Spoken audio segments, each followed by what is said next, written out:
단백질 껍데기 안에 유전 물질이 들어있는 간단한 구조의 물질. 바이러스는 생명체일까요?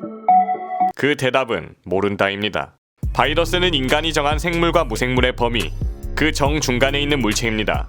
기생충처럼 숙주를 필요로 하는데 숙주 밖에서는 무생물인 단백질 덩어리에 불과하지만 숙주 안으로 들어가면 갑자기 생명체의 특성을 지닙니다.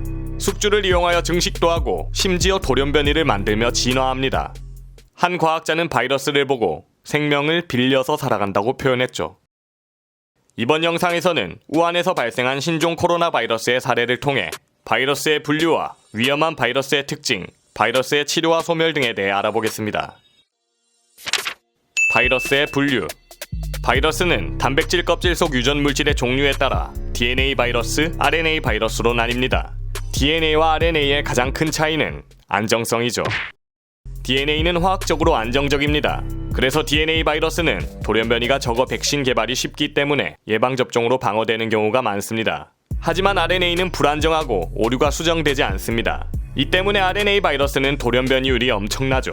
신종 코로나 바이러스를 포함해 에볼라, 에이즈, 구제역, 인플루엔자 등 최근 발생한 신종 바이러스 대부분은 RNA 바이러스로 기존에 있던 바이러스의 돌연변이로 나타난 것입니다. 이런 RNA 바이러스들은 돌연변이율이 높아서 백신 개발이 어렵죠. 또 RNA 바이러스는 여러 숙주를 옮겨 다니며 짧고 굵게 살아가는 경향이 있습니다. 그래서 빠르게 전파되기 위해 기침, 재채기와 같은 증상이 강하죠. 어떤 바이러스가 위험한가? 바이러스의 위험성은 감염된 세포의 재생 능력과 관련이 있습니다. 대부분의 바이러스 질환은 치료 방법이 현재로선 거의 없습니다. 그런데 사람들은 보통 감기 증상에서 완벽하게 회복합니다. 이것은 감기 바이러스가 감염시키는 호흡기관의 상피세포가 세포 분열로 재생이 가능하기 때문이죠. 반면 신경세포는 성숙 후에 더 이상 분열하지 않아 재생되지 않습니다. 그래서 신경세포를 감염시키는 소아마비 바이러스는 치명적인 손상을 남기죠. 이번 신종 코로나 바이러스의 경우는 호흡기 감염을 유발합니다. 현재까지 치사율은 3% 미만으로 사스와 메르스보다는 훨씬 낮고 독감보다는 큰 수준입니다. 바이러스는 어떻게 치료할까? 감기에 약이 없듯 대부분의 바이러스는 치료제가 없습니다. 현재 우한 폐렴에는 항생제와 항바이러스제를 처방하고 있습니다. 그런데 이는 근본적 치료제가 아니죠. 항생제는 세균에 효과가 있는 약으로 바이러스 감염 후 2차적인 세균성 감염을 막기 위한 것입니다. 항바이러스제 또한 바이러스의 증식을 막는 역할로 직접적인 치료제는 아닙니다. 결국 우리 몸에서 항체를 만들어 자연적 치료를 유도하는 것이 중요한 상황입니다. 여기서 흔히 착각하는 것이 젊은 사람들은 면역력이 높으니 괜찮다고 방심하는 것입니다. 물론 젊은 사람들이 면역력이 강하고 일반적인 병들을 더 잘 이겨내는 것은 맞습니다.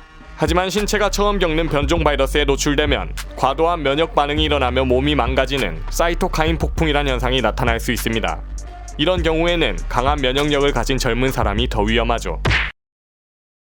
우한 폐렴은 언제 끝날까? 우한 폐렴과 가장 비슷한 사스나 메르스 사태를 비교해봤을 때 여름에 가까워지며 점차 사라지는 것을 볼 수 있습니다. 온도가 높아지면서 바이러스의 생존 기간이 줄어들기 때문이죠. 사스와 메르스는 점차적으로 확산 속도가 늦어지고 환자가 줄어들며 소멸됐습니다.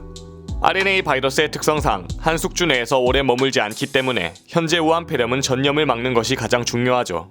우한 폐렴의 전염성은 사스와 메르스 때보다 강한 것으로 평가됩니다. 하지만 다행히 메르스 사태 이후 우리나라 방역 시스템이 향상됐고 대응 시스템도 잘 갖춰져 있기 때문에 과도한 불안을 느끼지 않아도 된다고 합니다.